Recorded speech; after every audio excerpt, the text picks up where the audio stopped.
Ebro in the morning on Hot 97. Yeah, man. Ebro in the morning. Laura Stiles, bilingual, wearing black. You know how she do it. Of course. And Rosenberg, slimming. I say so. I don't know about you. The YouTube comments say They say so. you're slipping on YouTube. Yeah. But YouTube comments always tell the truth.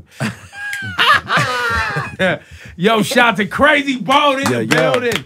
Yo, there's a new Krayzie Bone, Busy Bone project, yeah? Yes, indeed, man. It's called New Waves. And what's this about? Man, we just, the fans been asking us to do this, like, ever since we've been known, you know what I'm saying? They always wanted me and Busy to do a duet album, and, the time just presented itself, Steve Little Bell got it together and told us he had a situation for us to do it, and, we went in and put it together. Like, we actually did like 30 joints, but we came up with like 15 for the album. That's smart. Yeah. Keep the numbers low. And I saw you have yeah. Stephen Marley on the project too, right? Oh yeah, definitely. He's on the Love. first single that we released called Coming Home. So that was real cool. Been messing with the Marleys for a minute now. Let's talk Bone Thugs and just the whole, incredible group that it was and the songs that y'all made and your fans, because you guys influenced a lot of what's happening right now. Oh yeah, definitely. Do you hear yourselves? Man, definitely. Which artists do you hear yourselves the most?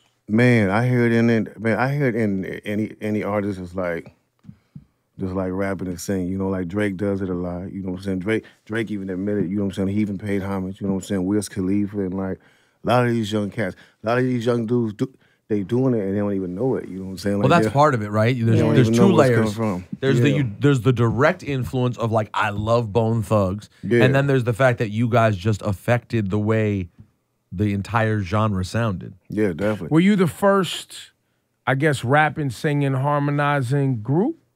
Yeah. What happened first, Ghetto Jam or Bone Thugs? Bone Thugs. No. No. Ghetto Jam is Yeah, about yeah. the That was same first. with the bum bigger ding, Yeah. wing. That version of it was horrible. Yeah. But they were something different altogether. And Right. Domino, at least on that record, and like his first album, was like sing rapping. That you guys rapped your asses off and then sang and harmonized. Yeah, It's a little, definitely. you know what I'm saying? You see the distinction? I do. Now, how much, because there's Bone Thugs songs that I still don't know what y'all saying. What? Everyone. How many I'm gonna miss records? everybody. That's it. That's all. That's all I know. I know y'all miss everybody. That's it, which is nice. No. How many records, thinking back, did y'all not even care what y'all was saying? It just sounded good. Man, I think we always put like, because if you go back and listen to it, like we always saying something in it. You know what I'm saying? Like I think I might have slipped an extra word that really didn't mean nothing in there. You know what I'm saying? A few times, but Just to harmonize and make it melody or something like that. Yeah, just to make it. Especially when I figured out like people really didn't. A lot of people didn't understand, so I was like, Oh, I need an extra word here. Who cares? They ain't gonna understand anyway, so I might as well just slap that on in there like How that. many times were you on stage, you guys were fucked up or whatever, you just kind of like mumbled your way through the song? Oh man, plenty times. 'Cause that's a lot. 'Cause some of them. Plenty times. Who's the is Busy the most fast complex rapping. and the fastest? Yeah, he goes to fact. He's the hardest to understand. Yes. Yeah, that's what I would say. Like, 'cause it's still some stuff he be saying. I don't know what he be saying. So I just kind of act like I know when I'm on stage, but I just mumble his part. You know what I'm saying? So I got your back, bro. I got your back. Definitely. So can you tell us a little bit about the beginning? Like, as we all know you guys is coming up from Cleveland and being discovered as we know by Eazy-E. So can you tell us a little bit about how Bone Thugs to Eazy-E happened? We was living in Cleveland, man. We was getting in all kind of trouble, but we was very, very serious about our music. We actually went as far as we could in the Cleveland music scene. And were you called Bone Thugs and Harmony then? No. You had some whack name from back in the day, didn't you? Yeah, no, we was actually called Bone Enterprise. Okay. You know what I'm saying? Bone Enterprise. But then right before I got locked up and I did like 2 years. So after I came home, we dropped the Enterprise and we was just called Bone.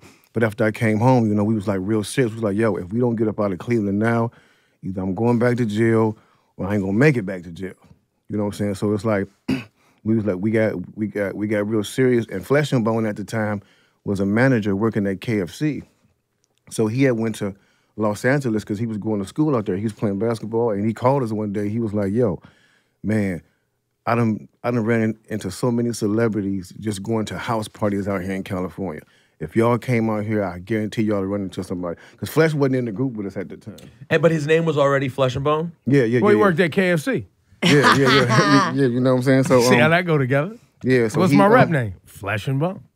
Exactly. And you guys were already called Bone? Yeah. So what was the relation between y'all both having Bone in your name? Well, that was the family name. Bone was, so that's why we all had like a Bone name. Great. Got it. Because at first, But on some street shit? That was like some street shit? Or Yeah, okay. Yeah, like what was the relation though? How did you guys meet? Like originally? Originally, okay, so Flesh and Lazy Bone is brothers. Okay, yeah, Got I knew there was some relation. And Wishbone is their cousin. Okay. So how I met these cats, I didn't even know they was brothers at first because I had home economics with Lazy Bone and I had English class with Flesh and Bone. All real hip hop stories start with home ec. English class. I love shit. And then they used to do the beatbox with their mouth. And I used to rap with another cat. Like, so whenever it was time to rap, he did the beat in English and he did the beat in the other class. Like, so I got the bright idea one day. I was like, yo, this is doing my English class, the beatbox, he dope. Y'all should battle each other. So at lunchtime, I was playing a promoter, you know what I'm saying? I'm bringing these dudes together. I'm bringing these dudes together to battle in beatboxing. And when they see each other, Flesh is like, dude, this is my little brother. I'm like, what? I'm like, what? Congratulations. You played yourself. Man, yeah. And ever since that day, we just started hanging. Like we started hanging, we started rapping, and you know what I'm saying? Then when I went to their house, my father took me to hit their house when we really got cool, kind of find out my father knew his mother and father already. So it was like, wow. It was crazy like that. So ever since then, we just been rocking it. And that was like And no one's last name is actually Bone. No. John and That's Jan makeup. Bone. Yeah. That's makeup. Okay. So, all right, so let's go back now. So Flex says if y'all come out to LA and come to these house parties, you could meet some people. Yeah, man. So he said, if y'all come out here, I guarantee y'all gonna run into somebody. So he came back home, went to work. We went on the streets and hustled up some money, and we got one-way bus tickets to go back to California. He had met some people out there, you know what I'm saying? Like, so when we came out there, they had like a one-bedroom apartment. Like, so we got on the Greyhound, went out there. It was like 9 of us in this one-bedroom apartment, and we were just out there like just calling anybody we knew. We actually walked to Tone Loke's house. Walked to Tone Loke house. We was in LA just like walking around in the hood and, you know, asking people like who lives where, and somebody gave us the address to Tone Loke house. And I'm sure he was thrilled with that. You know, now you were just rolling up to his crib. Man, we was crazy. We walked into his house and He was like, what's happening? his manager came out actually. You know, his manager came out and we started rapping and like Tone Loke came to the door, you know what I'm saying, with a little cigar. He was smoking a cigar. Like, He had a shirt on, because you know Tone Loke never had a shirt on. yeah. He came to the door, you know what I'm saying? He listened for a minute and then he walked back in, but nothing really came from that, you know what I'm saying? The manager gave us his number. He never got back to us. And then, you know, one of our people from Cleveland gave us the number to Ruthless Records, and we started calling every single day. And one day the receptionist, she was like, yo, I'm gonna make sure Eric calls y'all back. Y'all been calling her every day. I'm tired of y'all calling. I'm going to make sure he calls y'all back. And he called us back that same day. Wow. And Busy answered the phone, and I was in the room with Busy, and I just heard Busy was like, yo, who's this? Who is this? And I could hear he like, this is Eazy-E. He was like, let me speak to Bone. And Busy just tossed me the phone and said, rap. And I was got to spitting like, and he was like, yo, that's crazy right there. He was like, hold on for a second. And I could hear he put me on speakerphone. And Jerry Heller and Hutch from the Butter Law was in office. He was like, say that rap again. So I said it again, and he was like, yo, that's crazy. Where y'all from? He was like, we from Cleveland. We trying to get on. So then he told us, he was like, I got a show in Cleveland in 2 weeks. But we was broke, so we like, man. That's too bad, because we're out here in LA. How are we going to get back to LA? I'm like, Damn. yeah, man. We like, so how we gonna get back to LA? So we get to calling our family at home, like, man, we stranded out here. We ain't got nowhere to live. We need to get home. And everybody just started like sending us money, like Western Union. Like, so we jumped back on the bus. The person that gave us the number to his office, he told us, if y'all get back, I can get y'all to open the spot on the show. So we went, he got us to open the spot on the show. We opened up, and then right after Eazy. Did you have any of your songs at that point? Any of your songs that we ever got to hear later, did you already have them or no? Was this all? No. Okay. No. Did y'all have the bone part? 'Cause that- No. Y'all didn't even have that yet? We ain't even had that yet, Oh, man. man. We ain't even had that yet. So after Eazy went off stage, we kind of like blended in, like we was part of their entourage, trying to like get to the backstage, and they actually let us backstage. But when we tried to walk inside the dressing room, they cut us off like, "Yo, who the hell is y'all?" Like, you know what I'm saying? Like, so we stopped and we was out there like just stressing, like. And then Yellow Boy walked outside and we was like, "Yo, Yellow, can we rap for you?" And he was like, "Yeah, sure, go ahead." And then as soon as we started rapping, we said the same thing that I said to him on the phone, and Eazy stuck his head. I was like, "Is y'all the dudes I talked to on the phone?" He was like, yeah.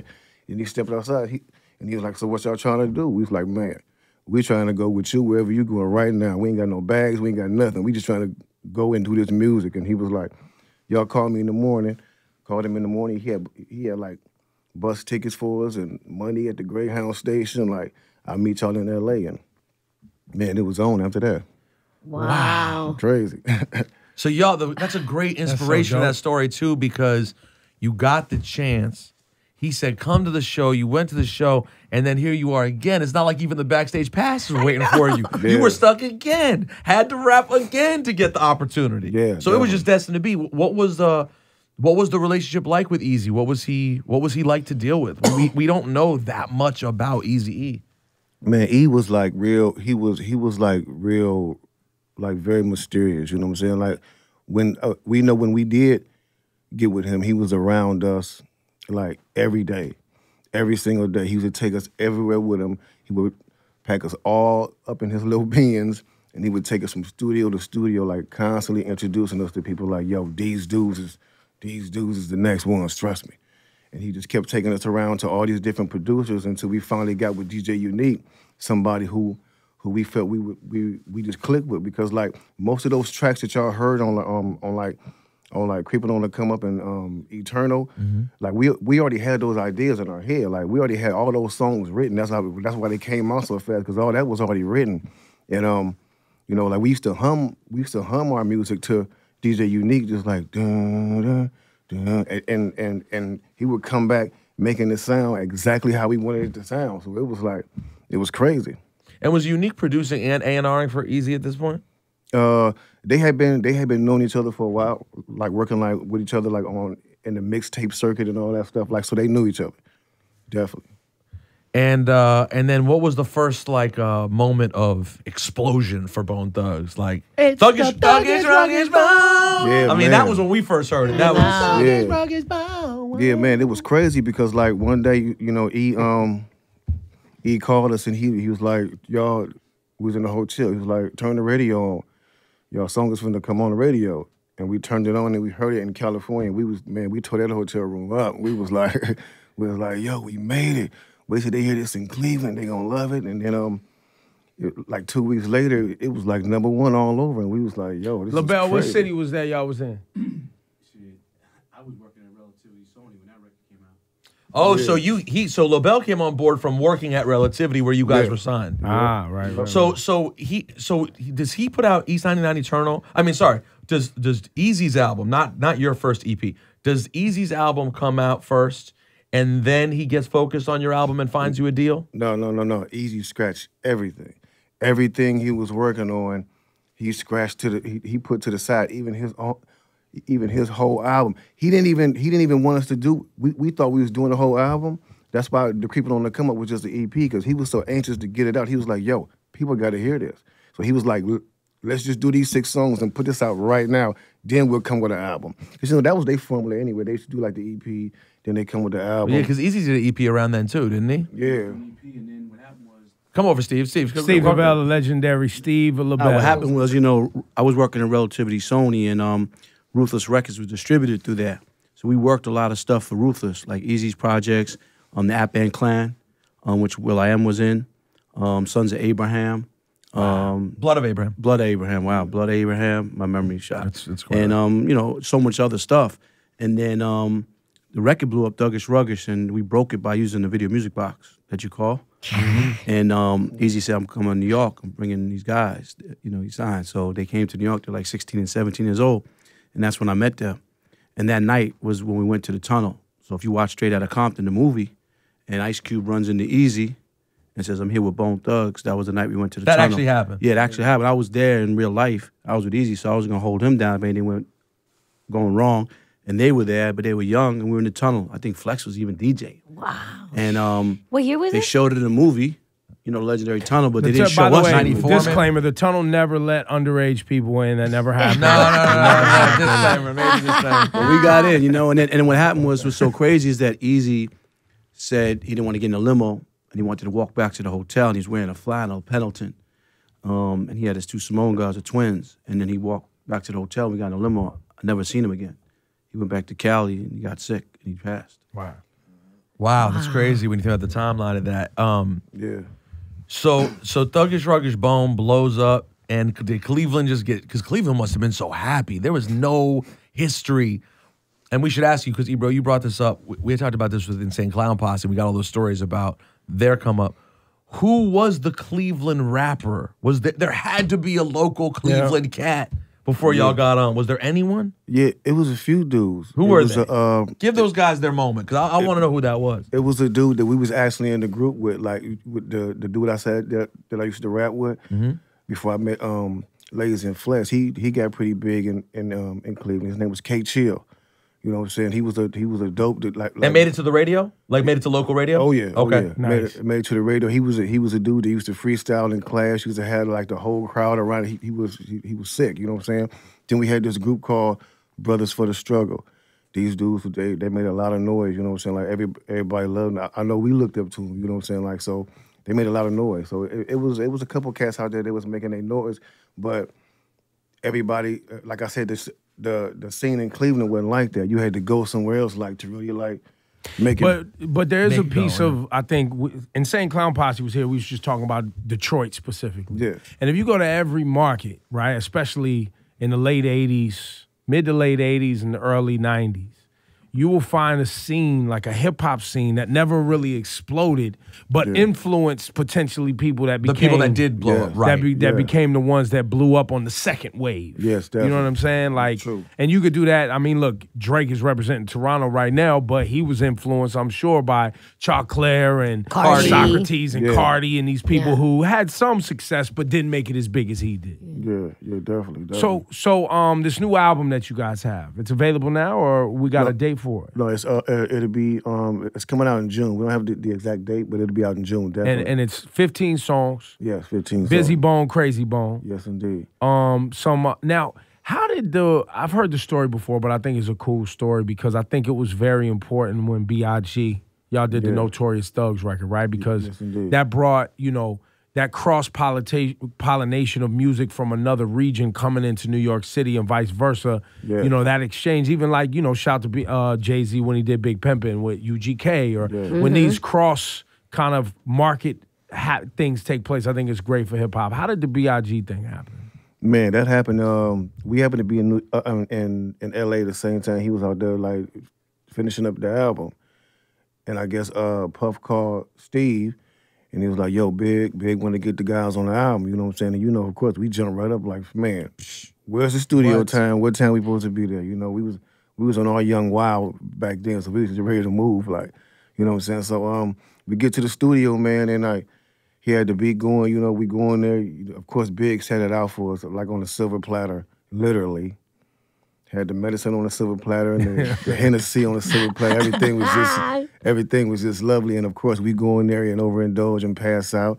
You know what I'm saying? Like we First do. studio session, Notorious B.I.G. and Bone Thugs, too high to do anything. Yeah, Nothing for gets real. done. Pass out, you know what I'm saying? But then when we woke back up, man, we were in there and like just knocked it out. And Big was sitting there. He was like, "Yo, these dudes was just on the couch, passed out, and they woke up and went right in there and did their thing." And he was like, "Puff, I want to take this to the house and write to it."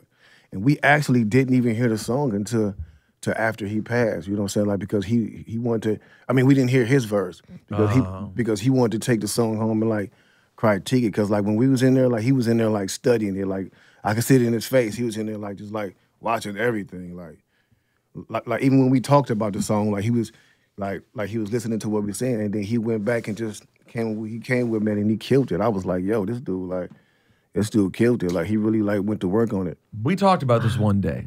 You guys worked with Biggie. You worked with Pac, correct? Mm-hmm. You did a record with Pun too, didn't you? Yeah, yes, definitely. You worked with Eazy-E. Mm-hmm. I mean, I don't think anybody else. there's has no done that. history like that in hip hop. Man. Who what was that? You worked with Jam Master Jay as well. Yeah, man. Jam Master Jay, man, that was he used to mentor us. Like he was the man. For Why real. did Jam Master Jay take an interest? Did this come through Steve LaBelle? Like, how did this come? Yeah. We met him through him, man. You know, like when we met like Run and DMC, they all just like got real cool with us. You know what I'm saying? And we always just hung out with them. Every time we saw him, every time we was here, we always hooked up with Jay every time we was here. So, Do you? I want to say one thing, Krayzie. I believe you to be a fraud, and I'm going to tell you why. Because your name is Krayzie Bone, and I believe you are the most normal member of. Well, that's what you Man. think. Usually the quiet ones. Yeah, like whenever I've seen you around, I gotta be honest, you always seem like the low key kind of Yeah. member of Bone. Is that accurate? oh yeah, man, I stay out the way. People call me crazy because of my whole style of music. Like, Got it. You know what I'm saying? Bro, what I brought to Bone Thugs and Harmony and just the stuff I be thinking of. You know what I'm saying? But I be trying to keep those other dudes calm all the time. It's a Now, job. how's it been for you and Busy? Have you guys always been good, or has it been an up and down the relationship over the years? Man, it's been up and down, but it ain't like what people were saying in the media, like we hated each other. And I mean, like I had disagreements with my blood brothers. You Exactly, know what I'm saying? Like exactly. we fall out. I don't want to see them dudes for a while. You know what I'm saying? And that's that. But we get over it and understand.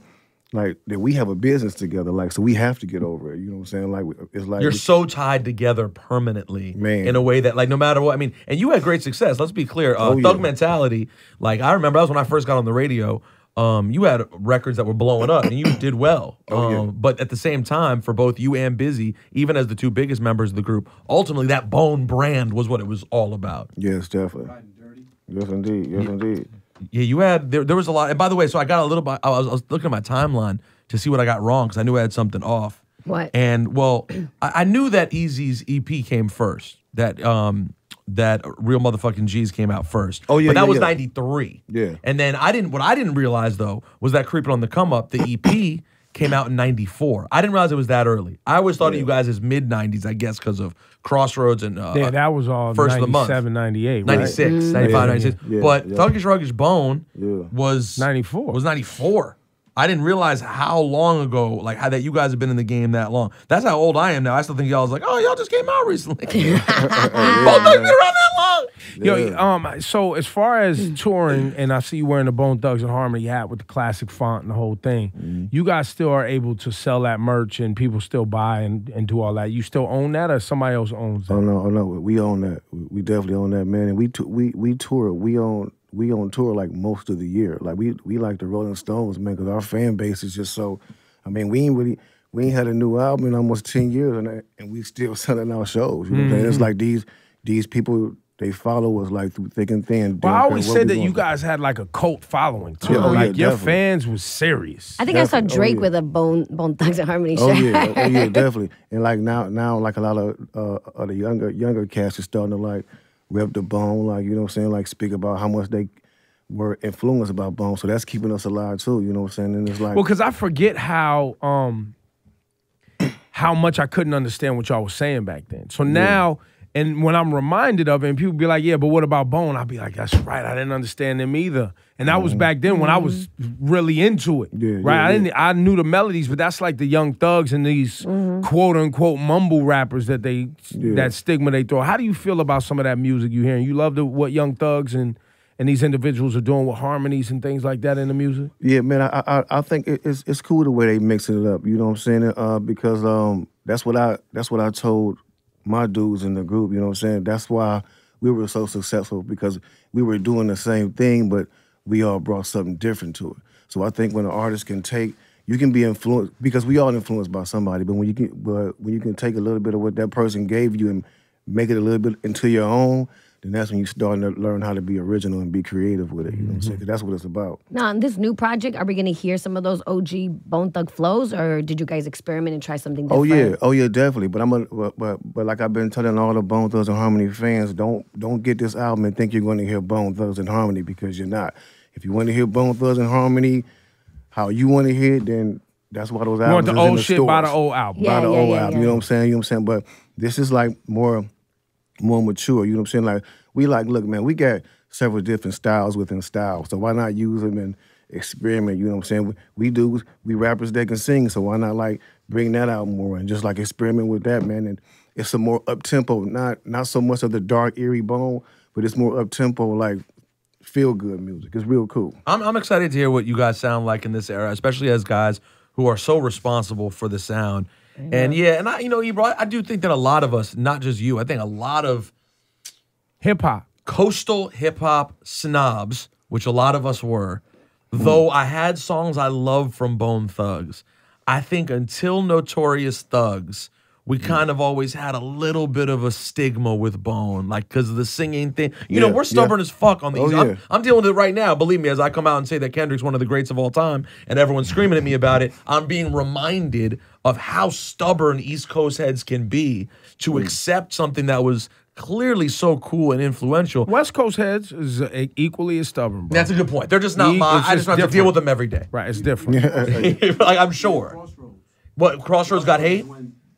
Because Steve, Lavelle, come on you gotta back. come back to the back, mic. man. Let me just say, Crossroads I'm did a get New hate. Yorker. I'm from Queens, and I want to state this. I'm Steve Lobel. I come in the game through the late great Jam Master Jay and Run DMC, and people always like, "How you get with Bone Thugs?" I got too easy, but people used to be like, "Yo, who's Bone Thugs? Like, what is that?" They didn't understand it because we New Yorkers are really stubborn, and we're like, that's why New York has a lot of issues with music out here, and at the end of the day, you guys keep it going and try to break new artists and so on and so forth because there's plenty of talent out there as well. So we have to be a team. But, Crossroads was when New York really accepted them. And because I used to, come out here with them like, oh my God. Then Bone and Biggie really took it to the next level. That must have been satisfying for you. Because you must have had for years to been dealing with people being like, you fucking run around with Bone for. Right. I know you got some shit But I always like say, at the end of the day, they sold 50 million records. They worked with legendary artists, not no sending MP3. They do 4 or 5 shows a week, still till this day. Going to get me in the Rock and Roll Hall of Fame, God willing. Merchandise goes crazy. Doing Coachella next weekend, and so on and so forth. So they're always doing shows. This has been a great run. It has been and Krayzie won a Grammy from Riding Dirty, talking about being dirty with Chameleonaire. So people don't understand. He was on the record, and this is what I try to tell people in his arguments, and not to say just because he's here. Like if you really know Krayzie Bone, you really listen to him. He can slow it down like East Coast rapper. He could sing. He could flip it. He's top 5 to me. You know what I mean? And people don't give him that credit and understand how powerful and talented he is. And we put this great project together. We got Uncle Murder on the album. People like, Uncle Murder. Bun B. People like Bun B. And we got Stephen Marley. We got a bunch of different people on this project. And I come from loyalty, and I'm still rocking with them because of Eazy. So we're going to keep going. Sometimes you need to have the promo guy come in and drop a bomb on you. Krayzie's very modest out here. You know what I'm saying? Get Queens in here. The album, one more time, is called New Waves. New Waves. Krayzie Bone, Busy Bone, and the other affiliates in Bone. Yeah. What are the relationships like there? Man, I'm with these dudes all the time. Every day. Wish, Lazy. Yeah. Oh yeah. We talk. Flesh. We talk all the time. They on the album. Yeah. Everyone's okay, there. so good. There it is. That's great to hear, man. Oh, here we go. Goddamn. I've been managing Scott Storch for like last year. And No Scott Storch promo on Scott this one. Storch produced a song on the album with all 5 members called New Waves, the title track. Yeah, and our end game is to have Dr. Dre and Scott Storch produce the next Bone Thugs and Harmony album. Followed up by our movie, biopic, and so on and so forth. Steve Sells. I was trying to save those. I was trying to save those. Yeah, we'll save it for the next time. Now you done told the whole play, man. Yo, give it up for Krayzie Bone, man. Thank you very much. Yeah, thank you, Krayzie. Yeah.